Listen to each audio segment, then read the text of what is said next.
Welcome to our deep dive into one of World War II's pivotal moments, the forced capitulation of the Italian fleet in 1943.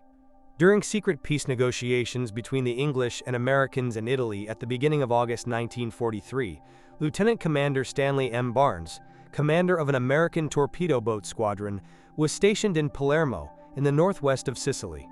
None of the crew members knew that some of them would be involved in one of the most dramatic missions of the war. Shortly after arriving in Palermo, Stan Barnes' squadron was joined by OSS agents under the command of Navy Lieutenant John Shaheen, who had long wanted to face the enemy. When he was stationed in Washington, D.C. a few months earlier, he had hatched a plan to blow up Tokyo Harbor using miniature submarines. This idea was rejected due to insurmountable logistical difficulties. Another member of the OSS was Navy Lieutenant Michael Burke, a football star at the University of Pennsylvania and a good friend of Shaheen. Before being deployed to the Mediterranean, Burke and Shaheen decided to kidnap the portly Reich Marshal Hermann Göring, the number 2 man in the Third Reich and commander of the Luftwaffe. The secret plan was to lure Göring abroad onto the luxury yacht of his good friend Axel Wenner-Gren, a Swedish industrialist, and then capture the Marshal and escape.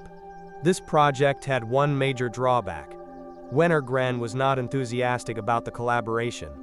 Other OSS members were John Ringling North, whose 2 uncles founded the famous Ringling Brothers Circus, Joseph Jumping Joe Savoldi, first a football star at the University of Notre Dame, later a famous professional wrestler, and the swarthy Navy Lieutenant Marco Ricci. Soon, the crews of the torpedo boats began to question Ricci's credibility.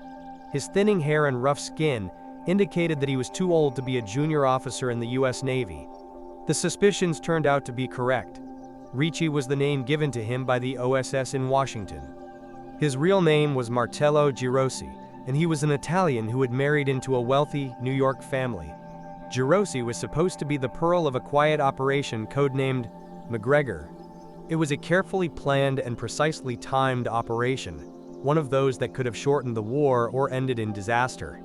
The aim of the mission was to persuade the Italian admirals in Rome to switch their fleet to the Allies before it was captured by the Germans after King Victor's betrayal. One of the New Yorker's brothers was Admiral Massimo Girosi, a member of the Italian High Command of the fleet. The other brother, Cesare, was an Italian Navy captain. The torpedo boats were to secretly drop off the agent on the coast near Rome. He was given a handwritten letter from Marcello Girosi, Lieutenant Riccio, to his brother, Admiral Girosi, suggesting that the Italian fleet defect to the Allies and abandon fascist Germany. It was only when the OSS unit arrived at the Mediterranean Sea, they traveled individually or in pairs in various disguises, that Jumping Joe Savoldi learned about his role in the escapade. The security services in Washington suspected that Marcello Girosi might be a double agent. So Savoldi, built like a gorilla and equally strong, was assigned to keep a constant eye on Girosi. If he tries anything sneaky, the Italian-born Savoldi was told, take care of him. Savoldi, who had come to the United States when he was 12 and spoke fluent Italian, was well aware of what he was supposed to do. The agent who was to take the letter ashore was a young Italian named Tommy. He expected to use his knowledge of the Rome area and his local contacts to deliver the written message into the hands of Admiral Girosi. The torpedo boats involved in Operation McGregor were commanded by 23-year-old Lieutenant Richard H. O'Brien, a graduate of the U.S. Naval Academy, who had served on the aircraft carrier Yorktown until it was sunk by the Japanese at the Battle of Midway in June 1942. After surviving this ordeal, O'Brien asked to be sent on a pilot course but was assigned to serve on a torpedo boat. When he was assigned to Operation McGregor, O'Brien began an intensive training program near Palermo, teaching his men how to use a rubber boat while waiting for the right, moonless night to begin the operation. At sunset on August 10, 1943, 2 torpedo boats left Palermo and headed straight for the Italian ship. Both fast boats had barrels of fuel on board. Without this cargo, the boats would not be able to complete their journey. In addition to the 10-person crew, John Shaheen, Mike Burke, John Ringling North, and the Italian courier Tommy were on one of the boats. Richard O'Brien, the fleet commander, was on the other boat.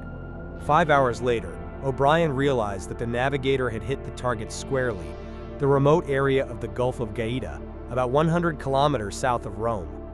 The moon had set, visibility had dropped to almost zero. Two boats glided carefully through the bay waters, the engines purring softly.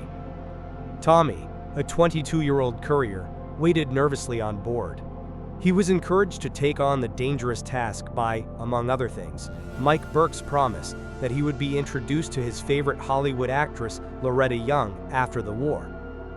The crew of the torpedo boat was also tense, with stomachs tied in knots. Their palms and foreheads were sweating, despite the sea breeze. Nobody asked them if they wanted to go on a mission 300 kilometers into enemy territory. It was like a game of Russian roulette. You never knew if there were Germans at that point on the coast, or if it was teeming with them. When the two boats had stealthily approached the shore, a string of about 25 dots of light flashed in front of them. Could it be that the Germans had been informed about the McGregor operation? Slowly, the flotilla moved closer. Then it was noticed that the lights were indeed flickering, one or two of them on the Italian fishing boats. Common sense told O'Brien and the OSS people that they might be Germans pretending to be fishermen. The torpedo boats came to a standstill, while a hushed discussion took place about what to do next. Then came another cause for concern. The radar on O'Brien's ship showed a Kriegsmarine torpedo boat that was leaving its base at the northern end of the bay. However, it had left the harbor without spotting the two intruders. It was decided that Tommy could not be dropped off on the shore that night, and in that place, because he would be exposed to detection. The boats put into neutral gear and went out to the open sea, then the throttles were opened and the vessels returned to Palermo. 2 days later, on August 12th, the boats and their passengers left Palermo again. This time, the route was much shorter. The courier was supposed to land near the town of Tropea, 250 kilometers south of the Gulf of Gaeta, at the tip of the Italian boot. It was a very dangerous point because thousands of German soldiers were stationed in the region, having been brought in from nearby Sicily in the last few days. Having approached the point, which was only 180 meters from the shore, in the darkness, Mike Burke and John Shaheen quietly lowered the dinghy into the water. Courier Tommy and the agent, who was supposed to be dropped off here at the request of British intelligence, got into a small boat and rowed to the shore. A moment later, the night swallowed up the two spies. After waiting for what seemed like an eternity, the crew and passengers of the cutters saw 3 short flashes of red light from Tommy's flashlight. The intruders were on shore. The torpedo boats set sail and returned to Palermo at dawn. 15 days after Tommy's departure for the mainland, Lieutenant Dick O'Brien took 3 boats on a long journey to meet the courier. At midnight, the ships were about 200 meters from the dark beach near Terracina, almost 80 kilometers south of Rome. OSS agents John Shaheen, Mike Burke, and John Ringling North were on the commander's cutter with O'Brien. The anxious men tried to pierce the darkness with their eyes, but there was no sign of Tommy. Perhaps he had lost his red flashlight. An hour had passed. The waiting was becoming unbearable. To be on the safe side, O'Brien's 3 boats moved along the coast in case Tommy had missed the designated meeting point or was unable to reach it. Still nothing. O'Brien and the OSS people were depressed and worried and began to talk in whispers. It was decided that they should return to Palermo. It was 2:30 in the morning, and they had to return to port before sunrise. Otherwise, they would be exposed to Luftwaffe attack. On the way home, there were many speculations about Tommy's absence. Had he been captured by the Gestapo? Had he talked about the McGregor operation under torture? If so, the Germans would undoubtedly quickly take over the Italian fleet and anchor it in La Spezia and Genoa in the northern part of the peninsula. Maybe Tommy was a cunning double agent and would return with his German employers.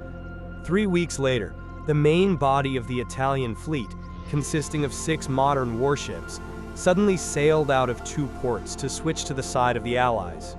The next morning, as the fleet sailed along the southern coast of Sardinia, Luftwaffe planes bombed the Armada. The main impact hit the ship Roma, which exploded, claiming many casualties. The second ship, badly damaged, sailed on. 24 hours later, This powerful and valuable fleet was resting safely under the protection of the guns of the fortress of Malta, a British outpost 100 kilometers south of Sicily. Tommy, the missing Italian courier, had apparently delivered Marcello's letter to Admiral Girosi in Rome. However, none of the cutter crews or OSS agents involved in Operation McGregor ever found out what really happened to Tommy.